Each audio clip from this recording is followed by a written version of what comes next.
नमस्कार, India news Haryana पर 22 जिले 22 खबरों में आपका स्वागत। मैं हूं आपके साथ हेमंत कुमार। चलिए खबरों की शुरुआत करेंगे। पराली को लेकर के गृह मंत्री अनिल विज ने कहा है कि हरियाणा का किसान बहुत समझदार है। किसान पराली जलाने से मिट्टी और पर्यावरण को होने वाले नुकसान को समझता है। उन्होंने कहा कि हरियाणा सरकार भी पराली ना जलाने को लेकर के लगातार किसानों को जागरूक कर रही है।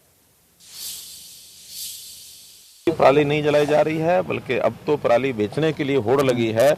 हमने 1000 रुपया एकड़ का इंसेंटिव दिया है और साथ में कंपनियां अब आ गई हैं जो पराली को खरीद रही हैं। वो बेल बना रहे हैं। बेल बनाने के बाद बीच में एग्रीगेटर वो बेल इकट्ठा करते हैं और कंपनियां उसको खरीद रही हैं। अच्छे रेट पर खरीदी जा रही है। उसमें हरियाणा के देखिए, हरियाणा का किसान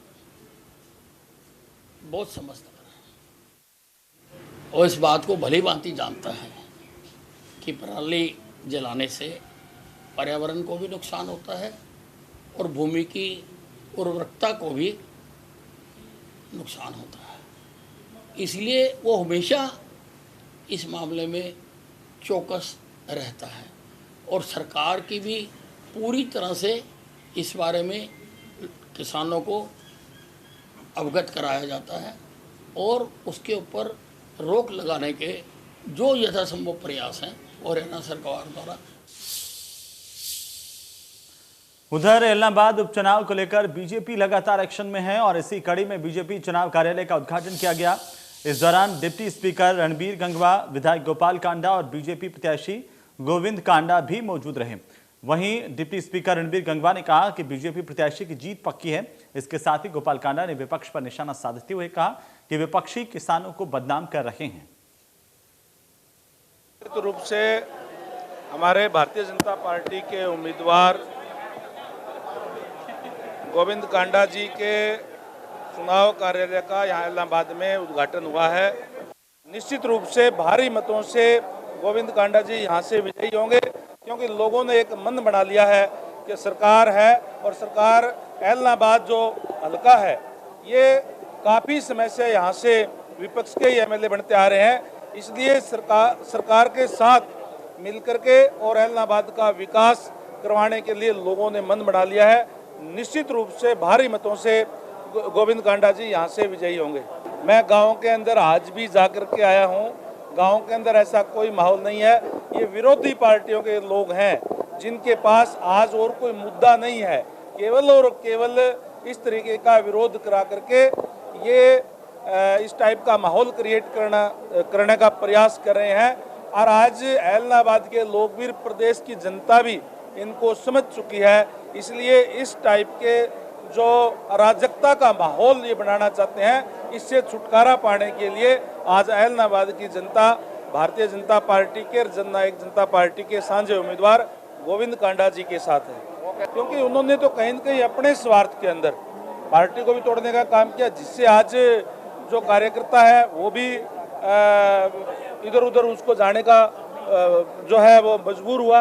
तो इसलिए आज उनके पास कोई जो अभी इस्तीफा जो दिया, तो अभी क्या कानून, वो तो एज इट इज है। वैसे तो ये सारे के सारे मैं बताऊं आपको, विपक्षी पार्टियों के लिए इनेलो के लोग हैं, सिर्फ इनेलो के, जो कि किसानों को बदनाम कर रहे हैं। सिर्फ बाहर ये दंगा करके किसान हमारा अन्नदाता है उसको बदनाम करने की ये साजिश है और वो इनको जवाब दे देंगे अभी, और एक वोट से सीधा सरकार में अपनी हिस्सेदारी डालेंगे। और अब तो इलाहाबाद वाले बड़े भाग्यशाली लोग हैं कि जो उनको डायरेक्ट एक वोट डालते ही सीधा सरकार में हिस्सा मिलेगा। और वही बात, उधर विधानसभा स्पीकर ज्ञानचंद गुप्ता कैथल पहुंचे और किसानों को महाराजा अग्रसेन जयंती मिलजुल कर मनाने का निमंत्रण दिया। इस दौरान विधानसभा स्पीकर का जोरदार स्वागत किया गया और ज्ञानचंद गुप्ता ने लोगों से इलाके के विकास कार्यों को लेकर के भी चर्चा की।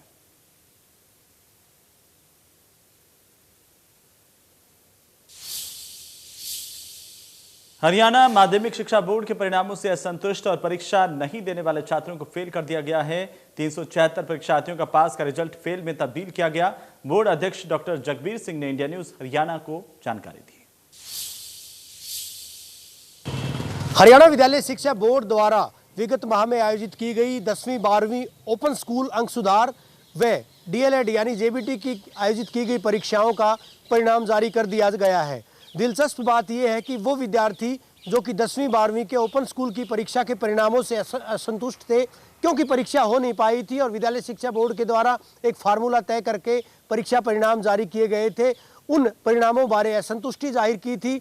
उन परीक्षार्थियों में से जो विद्यार्थी अब इस परीक्षा के दौरान बिना फीस दिए अपीयर हुए थे और जो फेल हुए हैं या जिन्होंने इस परीक्षा में बैठने की जहमत नहीं उठाई, उन तमाम विद्यार्थियों को फेल किया गया है। यानी उनका पुराना जो रिजल्ट था, पास का जो रिजल्ट था, उसको कैश किया गया है, उस रिजल्ट को एक तरह से कैंसिल किया गया है, निरस्त किया गया है।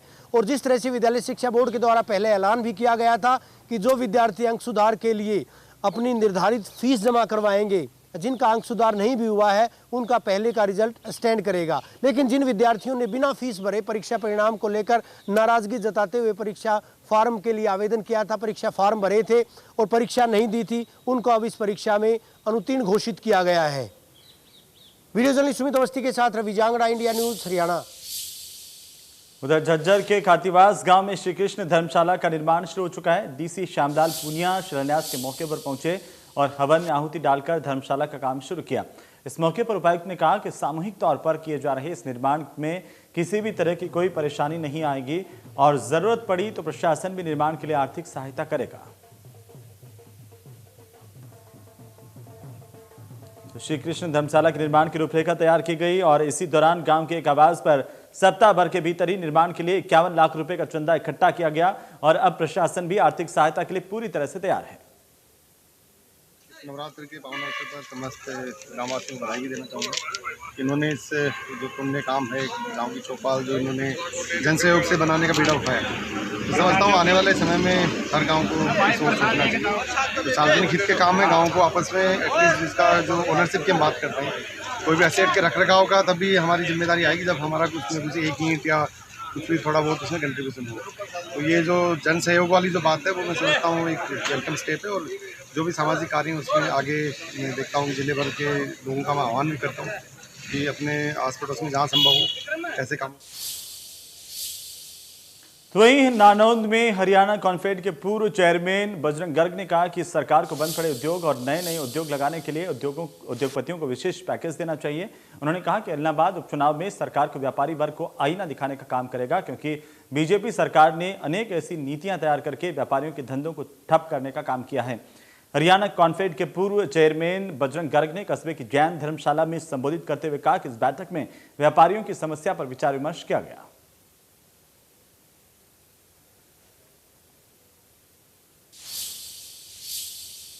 उधर चरखी दादरी में इंडिया न्यूज हरियाणा की खबर का बड़ा असर हुआ है। मशीनों से शहर में जल निकासी का इंतजाम किया जा रहा और इसके लिए अधिकारियों की ड्यूटी भी लगाई गई है।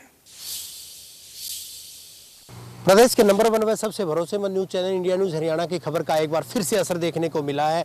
हमने खबर दिखाई थी किस तरह से जल भराव की वजह से चरखी दादरी के निवासी बेहद परेशान थे और खबर दिखाने के बाद चरखी दादरी प्रशासन के द्वारा सुपर शकर मशीन मंगवाई गई है जो पानी की निकासी तक शहर में ही रहेंगी और इसके लिए पब्लिक हेल्थ के कर्मचारी अधिकारियों की ड्यूटी लगाई गई है। वो 24 घंटे ड्यूटी देंगे, क्योंकि जिस तरह से जल भराव की वजह से भारी नुकसान लोगों का हो रहा था, दुकानों में पानी जमा था। इसके अलावा अगर आम बाज़ारों की बात करें, घरों की बात करें, तमाम जगहों पर पानी का आलम देखा गया था और लोगों ने इस मामले को लेकर न केवल बार बार प्रशासन को अवगत करवाया था, बल्कि जाम भी लगातार देखने को मिले थे, आंदोलन भी लोगों के द्वारा किया गया था।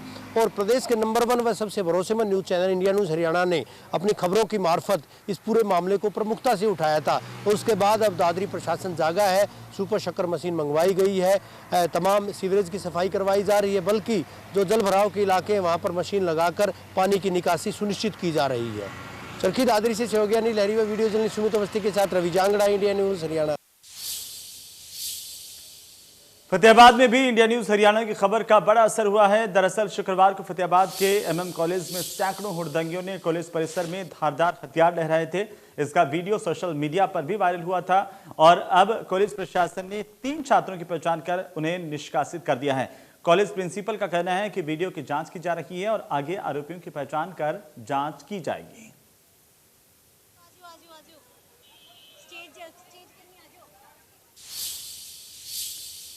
गुरुग्राम में नियमों को ताक पर रखकर बन रहे रक्षक प्लाजा को लेकर बिजली विभाग और नगर निगम ने एक्शन लिया है। रक्षक प्लाजा पर अब जल्द ही गाज गिर सकती है। नगर निगम ने रक्षक प्लाजा के मालिक के खिलाफ सेक्टर 5 के थाने में केस दर्ज करवाया। नगर निगम के ज्वाइंट कमिश्नर की ओर से थाने में दी गई शिकायत और इसमें कहा गया कि नियमों को ताक पर रखकर रक्षक प्लाजा बिल्डिंग का निर्माण कार्य किया गया है। दरअसल इंडिया न्यूज हरियाणा ने प्रमुखता से इस खबर को दिखाया था, जिसके बाद नगर निगम अधिकारियों ने इस पूरे मामले की जांच की और एफआईआर दर्ज करवाई। नगर निगम के ज्वाइंट कमिश्नर ने बिजली विभाग को पत्र लिखा, जिसमें कहा गया कि रक्षक प्लाजा का निर्माण कार्य अवैध तरीके से किया गया है। बिजली विभाग ने कार्रवाई करते हुए रक्षक प्लाजा का बिजली का कनेक्शन काट दिया। नगर निगम के ज्वाइंट कमिश्नर का कहना है कि गुरुग्राम में किसी भी तरह का अवैध निर्माण बर्दाश्त नहीं किया जाएगा। गुरुग्राम में हो रहे अवैध निर्माण के बाद अब नगर निगम गुरुग्राम एक्शन मोड में, और साथ ही साथ मैं आपको दिखाना चाहूंगा रेलवे रोड स्थित रक्षक प्लाजा की है वही बिल्डिंग है जिसमें 2019 के बाद अभी तक कार्रवाई नहीं की गई थी, लेकिन नगर निगम के जॉइंट कमिश्नर संजीव सिंगला की शिकायत के बाद इसके ऊपर जो बिल्डर है एफआईआर दर्ज कर ली गई और साथ ही साथ जो पानी और बिजली के कनेक्शन है वो काट दिए गए। इंडिया न्यूज हरियाणा ने प्रमुखता से इस खबर को दिखाया था, जिसके बाद नगर निगम के जो आला अधिकारी हैं वो एक्शन मोड में और इस बिल्डिंग के जो मालिक हैं उसके खिलाफ एफआईआर दर्ज की गई और साथ ही साथ जो बिजली विभाग है उसके द्वारा जो कनेक्शन है वो काट दिए गए। हालांकि मैं आपको बताना चाहूंगा कि 2021 अप्रैल में जो ऑर्डर किए गए थे लेकिन उन ऑर्डरों को नहीं माना गया था, लेकिन एक बार फिर नगर निगम गुरुग्राम के द्वारा एक रिमाइंडर डाला गया, जिसके बाद कल इस बिल्डिंग के जितने बिजली कनेक्शन है वो काट दिए गए। लेकिन अभी भी इस बिल्डिंग की जांच जारी है, लेकिन आने वाले समय में नगर निगम की तरफ से इस बिल्डिंग को कहीं ना कहीं डेमोलिश भी किया जा सकता है। जिस तरीके से पिछले काफी सालों से रक्षक प्लाजा विवादों में रहा है, एफआईआर इसमें दर्ज हो चुकी है और साथ ही साथ जिस तरीके से बिजली विभाग के द्वारा जो नोटिस है वो भी हमारे पास है, जिसमें साफ तौर पे बिजली पानी के जो कनेक्शन है और सीवरेज के वो काटने के लिए कहा गया और इस पे कार्रवाई करते हुए इंडिया न्यूज खबर की जो असर है उसका कहीं ना कहीं इस पे देखा गया। जिस तरीके से इंडिया न्यूज हरियाणा ने प्रमुखता से रक्षक प्लाजा की जो खबर है वो दिखाई थी, जिसके बाद हरकत में आते हुए नगर निगम के अधिकारियों ने इस बिल्डिंग के तमाम बिजली पानी और जो सीवरेज के कनेक्शन है वो काट दिए गए और जो बिल्डर के खिलाफ है एफआईआर दर्ज कर ली गई। गुरुग्राम से कैमरामैन गीतम के साथ संजय राठौर। उधर सोनीपत में डेंगू के टेस्ट के नाम पर लूटबाजी चरम पर है। निजी अस्पताल की बनाई गई लैब डॉक्टरों की मिलीभगत से डेंगू के टेस्ट के नाम पर लोगों की जेब से खूब पैसा लूटा जा रहा है। जहां पर प्रदेश की सरकार ने एलाइजा तकनीक से डेंगू का टेस्ट करने के लिए प्रावधान किया, वहीं निजी लैब संचालक पैसे का वजन देखकर एलाइजा तकनीक का झूठा प्रचार करके 3.5 घंटे में तैयार होने वाली रिपोर्ट सिर्फ 35 से 40 मिनट में लोगों को दे रहे हैं और जिंदगी के साथ खिलवाड़ कर रहे हैं। सिविल अस्पताल के प्रिंसिपल मेडिकल ऑफिसर की बात माने तो डेंगू के टेस्ट के लिए एलाइजा तकनीक अपनाई जाना अनिवार्य किया गया और एलाइजा से टेस्ट की रिपोर्ट करीब 3.5 घंटे से लेकर के 5 घंटे तक में तैयार होती है। इससे कम समय में रिपोर्ट तैयार करने का सवाल ही पैदा नहीं होता। इसी कड़ी में जब हमारी टीम प्राइवेट अस्पताल में बनी हुई लैब का रियलिटी चेक करने के लिए पहुंची तो डेंगू के टेस्ट के लिए ज्यादा फीस मांगी गई और करीब 30 मिनट में रिपोर्ट तैयार कर दी गई।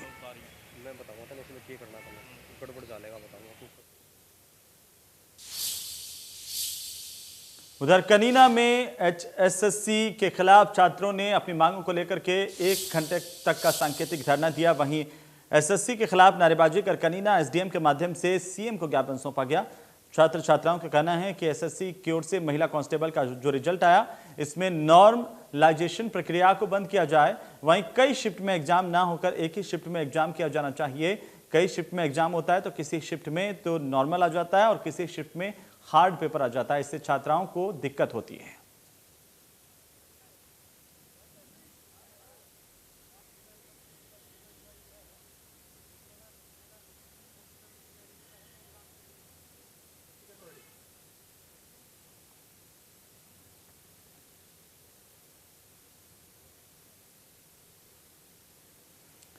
तो एचएसएससी के खिलाफ विद्यार्थियों की ओर से प्रदर्शन किया गया है। छात्र छात्राओं की ओर से प्रदर्शन करते हुए 1 घंटे का सांकेतिक धरना दिया गया। एसडीएम को सीएम के नाम ज्ञापन भी सौंपा गया।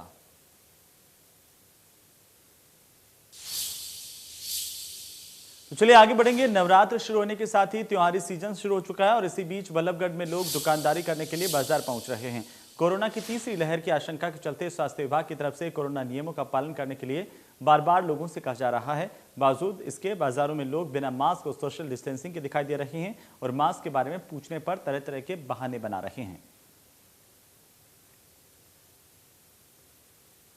पता जितेंद्र कहाँ से हैं आप? बेवाड़ी थे। बाजार में पहुँचे आप, मास्क कहाँ आपका? हैं मास्क हर मास्क गाड़ी में यार तो मास्क लगाना चाहिए ना। लगाना। अभी हटा। आप बाजार से आ रही हैं, आपको डर नहीं लगता? नहीं अभी हटाया है, बिल्कुल वो अभी बैग में रखा है। चला गया है, नहीं फिर से आ सकता है ना? जी खतरा हो सकता है ना? क्यों लापरवाही कर रहे हैं? नहीं ऐसा कुछ नहीं है, वो बात ऐसी कुछ नहीं, वो अभी बिल्कुल अभी रखा है क्योंकि गर्मी हो रही है ना फास्ट, तो उसकी वजह से दम घुट रहा था, अभी उतार के रखा है बाजार में पहुँच रहे हैं जी। नहीं तो हम लगा के रखते हैं, कॉलेज स्टूडेंट।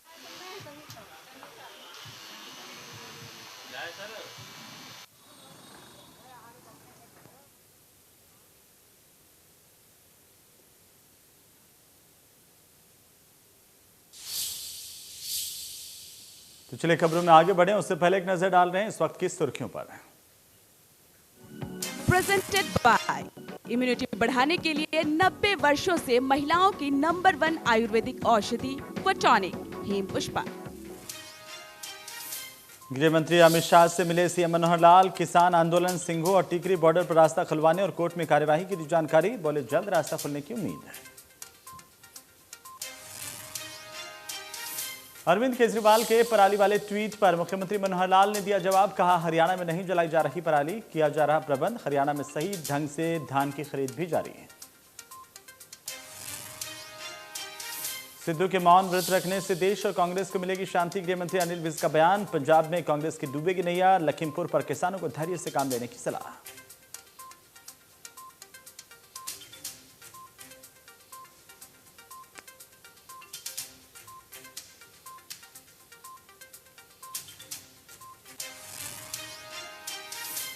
तो चलिए खबरों पर लौटते हैं। इंडिया न्यूज हरियाणा ने यमुनानगर के व्यस्ततम बाजार मीरा बाजार का दौरा किया, जहां पर अधिकतर दुकानदार और ग्राहक बिना मास्क के दिखाई दिए। हमारे संवाददाता देवीदास शारदा की रिपोर्ट देखिए। त्योहारों का सीजन शुरू है और जो कोरोना है हालांकि कम कर हुआ है, वैक्सीनेशन भी हुई है। इस समय हम मीना बाजार में खड़े हैं। मैं अपने साथी को कहूँगा कि वो दिखाएं कि जो दुकानदार हैं क्या मास्क पहने हुए हैं, नहीं पहने हुए। इसके अलावा लोग जो आ जा रहे हैं, खरीदारी करने आ रहे हैं, क्योंकि जो त्योहारों का सीज़न होता है तो उस समय यदि हम बात करें तो बाज़ार में रश बढ़ जाता है। और जो बाज़ारों में रश आ रहा है वो लोग मास्क पहन रहे हैं या बिना मास्क के आ रहे हैं, क्या ट्रेंड है अभी उनसे बात भी करेंगे। हाँ सर, आप बाज़ार मैम आप आए हैं बिना मास्क के, तो हालांकि जो रूटीन में लोग बिना मास्क, मैम आप जो बाजार में आए बिना मास्क के, तो रूटीन में लोग जो है बिना मास्क के भी आ रहे हैं और मास्क भी पहना हुआ है। इसे भी जानते हैं कि इन्होंने मास्क क्यों नहीं डाला, हालांकि त्योहारी सीजन है और इसमें मास्क यदि पहनते हैं तो कोरोना का खतरे से बच सकते हैं। हाँ मैम, आपका स्वागत है। आप जो बाजार आए हैं मास्क डालकर और हमें देखा अक्सर लोगों ने मास्क नहीं डाला, तो क्या करना चाहेंगे? सर इसका तो यही है कि कोरोना से अपना बचाव करना चाहिए, बचाव को अपने हाथ में क्योंकि यहाँ मार्केट में भी बहुत ज़्यादा होता है। धन्यवाद। सामने बात करें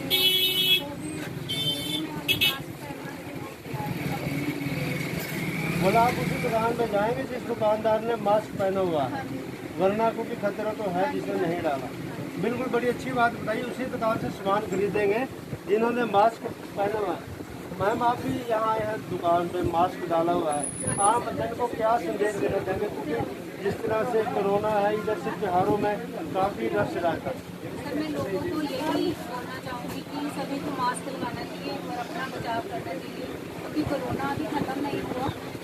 लोग मतलब कि ऐसे ही घूम रहे हैं बिना मास्क के, बिल्कुल भी अपना ध्यान नहीं रखते, तो मतलब सबको मास्क लगाना चाहिए।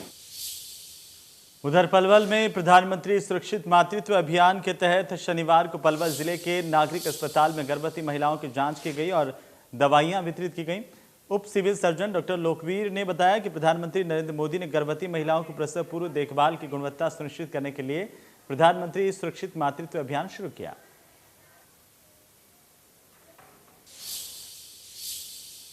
चलिए इसी के साथ ही 22 जिले 22 खबरों में फिलहाल इतना ही। नमस्कार।